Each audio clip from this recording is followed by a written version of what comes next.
Hi, just going to show you here how I convert Celsius to Fahrenheit in Excel.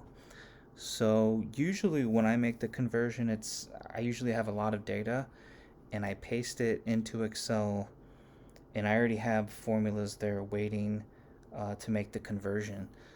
So let me show you how I set that up I usually use the convert formula if I don't use just the regular math equation. So let's say we have some data, some Celsius data.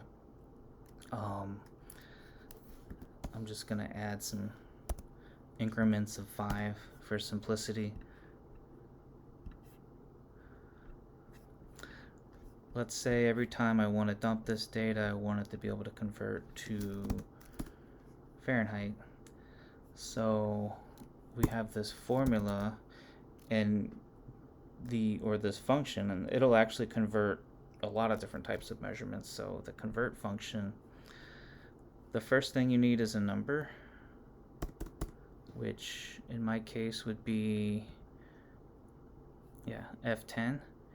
The next thing is, you can see it wants the unit, so what we're going to convert from.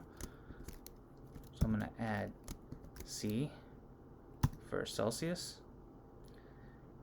and the next option it wants is to what unit.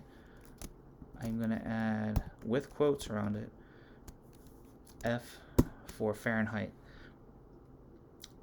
I can press enter, and then 41. 41 is the correct conversion, and then what I can do is drag this down to convert all these numbers. And so when I paste my data in, I would just paste it here. Now, just to check this, let me try the regular equation.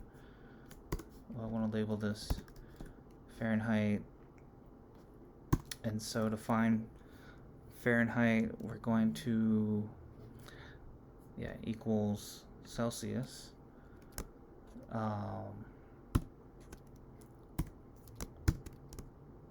times 9/5, and then we're gonna add 32. We should get the same calculation.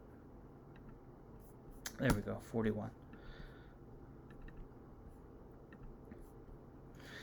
And usually the only other time I've ever used this, I'm sure there's a few different scenarios, or maybe you could use the convert function within other functions. I've never had to use that, never had that situation.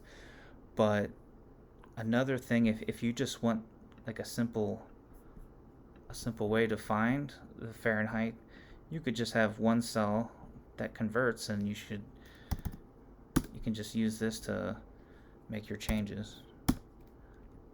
That's the only other time I've ever used this function. But I hope that was helpful, and hope you have a good day. Thank you.